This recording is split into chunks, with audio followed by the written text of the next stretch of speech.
You know what? One thing I like talking to you, Dutch, is that you wear your heart on your sleeve, no bullshit, and it's just out there. That's what I really love, and I'm sure all our viewers appreciate it too. The nice thing about just like bearing your soul and being honest to everybody is that you never have to remember the lies you tell, you know, and that's the way I live my life.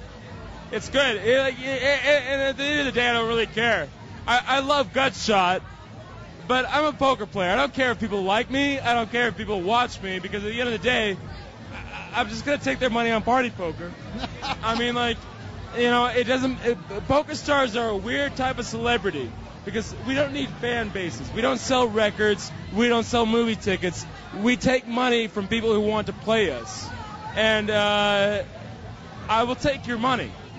And that's just the bottom line. Well, look. Main event. What have you played already? So I'm not. I have already played, and I lasted pretty long, but I lost. It was a bad beat, but I'll tell you, one thing I get really tired of is all these bad beats in poker, because people play these no limit events, and here's the truth of it. Okay, if someone's playing the main event and they lose, it's because they screwed up. It's not because they got a bad beat. And hold on. You get it all in with aces against queens. They got it wrong. Absolutely. Really? Absolutely. Okay. And here's why. It's because everybody remembers the one hand they got busted out. If I may, I had queens against ace 10 all in pre-flop. And the big blind, it was music to my ears when he said, I folded ace 10. So I'm looking at this ace 10, I'm thinking, okay, this is as good as having aces against sixes. Okay? But here's the truth of it. There were about 600 hands leading up to that moment, and I screwed up because the other guy had me covered. The person who is going to win this event is going to be a person who doesn't go all in a lot. I get so sick and tired of hearing about bad beats. Some guy tells me, oh, I had aces against ace queen, or I had aces against sevens. Well, yeah, buddy, that's a bad beat. But you don't tell me about the 5 times your aces held up. You know, and that's just the secret about poker, is you play short ball poker, you play small pots, and you build up gradually.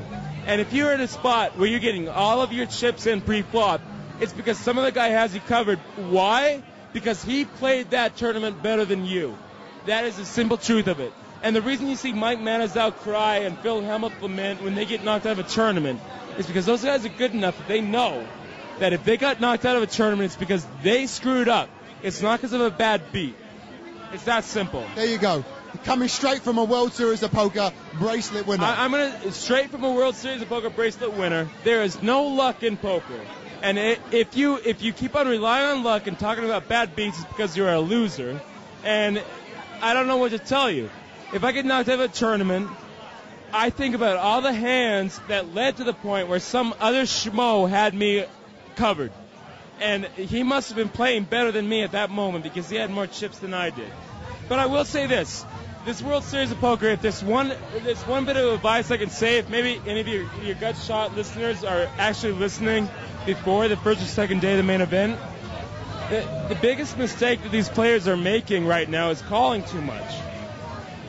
So you want to make sure that you value bet correctly and that you don't call them. Because if someone check raises you on the flop, they've got top pair, top kicker, minimum.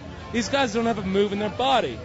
But a lot of these players, I swear, if they are on their game, they will win this main event without ever looking at their cards.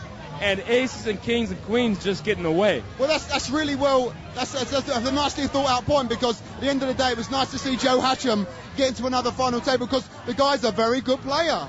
Joe Hatcham? Yeah. What are you talking about? He's a world champion. No. Joe Hatcham is one of the best players in the world. Yeah. And anybody who would argue with that point just has to look at his record. Yeah. I mean, like, there's a lot of people who are well known in the poker world who have a losing record, okay? But if you look at the amount of events, World Series events that Hatcham has played, and the amount of events that he has gotten to the final table or even the top, or he's moneyed in, his batting average is off the hook. He might as well be like Albert Pujols of online poker, or of poker tournaments. I mean, Joe Hatcham really is one of the best in the world. But I will say this. I didn't get lucky to beat Joe. When I got to the final table, I had a plan, and it was to chip him away and then put him all in. And chip him away and put him all in. And then a 3-outer on the river. Or 4 out? Yeah, let me tell you. No, I'm joking. He had the chip lead before, and I took it away from him. If he won that event, it would have made my job more difficult. But I would have won that event because Sean Rice told me something pretty important about Joe Hatcham in that event. He said, Joe has something to prove here. This is going to be a televised event. People are going to watch his hole cards. He's not going to want to look like a donkey and call you all in with king high. And I was like, that's absolutely right. He is going to make sure he has the goods before he's putting his chips in. And so that made it very easy for me to chip away at him and take that tournament from him. Yep. But I don't want to say that Joe Hatcham's not a good player because he's an amazing player. Yeah, definitely. But he definitely did not have the heads-up experience that I had. And if I didn't hit that 5, I would have hit another 5. I mean, like that. I had him all in 4 times at that final table. My buddies figured it out. The chances of him surviving all 4 times were like 22%. And when people look at that event and say that I got lucky, it's because they don't really understand what's going on. ESPN will take 6 hours of poker and condense it into 1 hand. You know, that's just the way it goes. You don't see the time when I got to bluff him out with 8 high, or when I got him to put a bunch of chips in with like a pair of kings when I had 2 pair. I mean,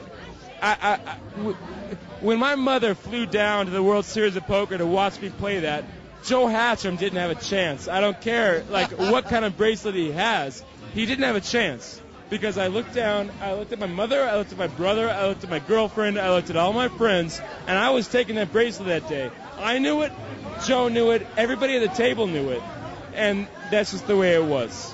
And it happened that way. Thank you, God. Thank you, God. Well, look, Dutch, you're a really nice guy. Thank you very much for your time. Party. I love Gutshot. Gutshot.com. I can't believe you got that shit. Charged 50 grand for it. Yeah, something like that. It was worth everybody. Dutch, respect. Good luck, brother. Thank you. Good luck. Thanks very much.